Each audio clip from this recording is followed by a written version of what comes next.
All right, so I'm back and I still feel horrible. As you guys know, I don't have the data to live stream, which I need because I need a hand to hold right now. Sitting here, the next mind block that I have, or emotional blockage that I have, because y'all know mental health is the same as emotional health, was that I was sitting here. What is this? Did I rub something on my shirt? Is that a shadow? I think it's a shadow. But the next emotional block that I had was as I was sitting here going through these things. Each thing is associated with a memory or a thought or something like that, right? So I'm sitting here looking at the table and there's coupons over there. Usually I don't have these strong feelings in the past unless it was associated with like employment documents, right? But this is different. I'm in this shed, y'all. I'm outside. But and that's where I've been for the past few months, by the way. But and I'm okay with it, you know. But everything that I see kind of breaks my heart in a certain type of way because the attachment or the feeling that I have associated with it, like like I'm looking at the table, right?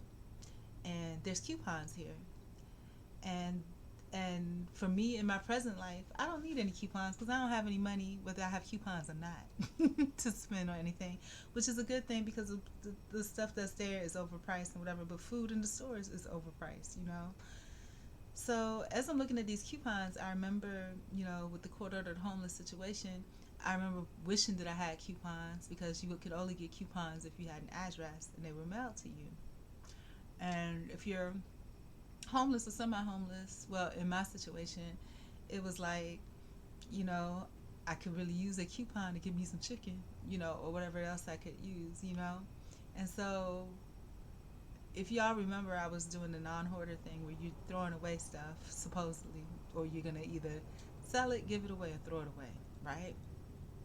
And I thought I'd go in between and do like 50-cent bags because that's pretty much giving it away and throwing it away at the same time, right? But as I'm looking at these coupons, of course, the average person would probably just throw it in the garbage. If you know you ain't using coupons, throw them away. But my heart is just like, yo, there's people that might really want coupons. And what I want to do, you know, I don't want to spend any money on it because I ain't got no money to spend. But it's put like a y'all. There must be a rat out here because y'all heard that. You know what I'm saying? See, I'm so done with everything, and this is why probably another reason why I'm not really pressed. I'm pressed because of all my stuff, right? But not even that is pressed because it would take me a lifetime to go through it, and I don't have a lifetime to go through it. You know what I'm saying? But there's drawbacks. It's nice to have like I said a roof over your head, but there's drawbacks here. You know, um, I need to turn this light on back here because I think that's probably what's making this happen. And things are easier with friends and friendship. And like I said, I'm scared to be friendly because of the things that I have experienced so far. Not really scared, but I'm scared to actually be useful. Like I said, I'm over. I was almost near tears and crying and frantic about that girl earlier today. Because I was just like, oh man, but it feels like it's warm to me now. But maybe it's because I have on all these clothes, and then on top of that, I have a tarp that's kind of covering from the outside, from the inside. So, I'm not getting the full gist of it. It is 67 degrees, which I remember before, if it was anything below 65, I'd be so miserable. But I feel okay at temperature, but the temperature, even though this is technically outside, outside of the outside is probably colder. But I'm okay now. I was really hurt and distraught about it, like really distraught, but I'm all right now. But I think that's another reason why I'm not so pressed because I know that there's a lot of drawbacks. Could I eventually fix things up to make them nice? Yeah, but there's a lot of drawbacks. There's a lot of drawbacks. And when I think about it, I talked about counting your blessings. Things are a blessing until it's decided that you know God decides through moving people, places, and things that it's not supposed to be a blessing for you anymore, or your opportunity to make that a true blessing has ceased. But the experience that I've had here has shown me of what I can do, what I'm capable of. And this thing with me with 20 different things going on at one time. I mean, I think that's normal when people start to get interested in entrepreneurship and really pursuing it. It's normal that you do 20 different things and all of them are linked together, right? And then it's normal to fail. You have to fail so that you know what you did wrong so you can succeed the next time, right? And failure isn't just coming with the money portion of it. It comes with the social portion of it, just life in general, the social portion, Um, and I do believe in God.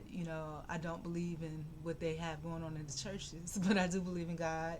And I do believe that there's a lot of me that I need to fix, because God showed me that today, you know, you has a balance between, wisdom and loving people, you know. And when you pray for people, I think you should pray earnestly, It's not just words and just for other people to see. And I've seen that happen actually with churches too. People, it's been awful. Like this year I've seen a lot, and the awfulness came from, me not being able to pay bills to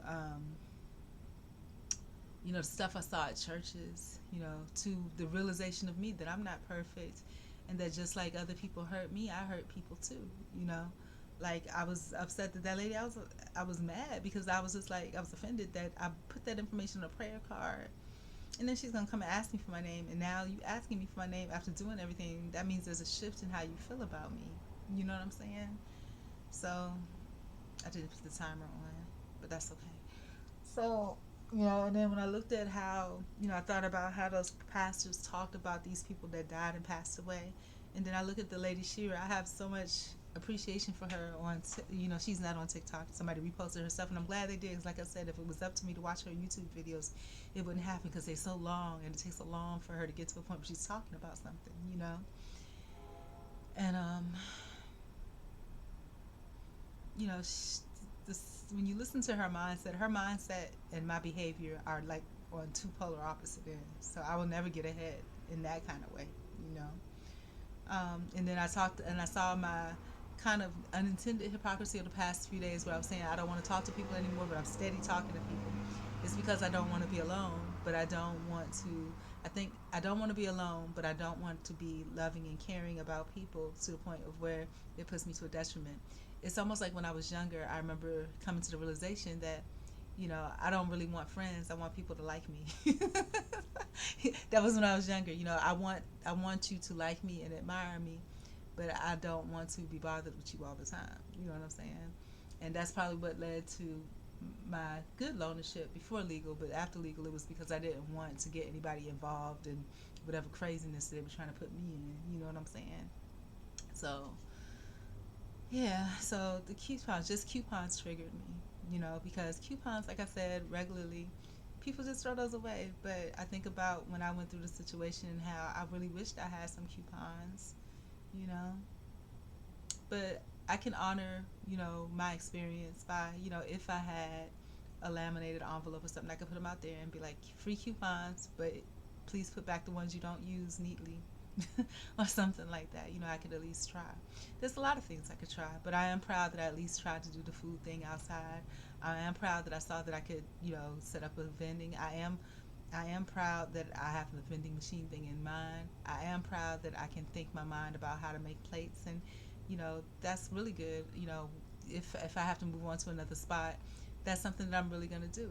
Make plates and things like that, because that ensures that everything has to be tip top cleanliness and beautiful and presentation, because you're genuinely serving. You're serving people food, and they're seeing your kitchen and where you cook and where you prep and all of that. You're setting a nice ambience for them and their days. So if you can't have a good date, you might as well get somebody else a good date. You know what I'm saying? And that's what I want to do. I want to have something cozy where, a young man and a young woman, or an old man and an old woman, can come and look good and smell good and enjoy a nice atmosphere.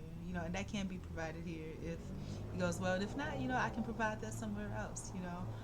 But that's the learning experience I've had here. I learned what I can do.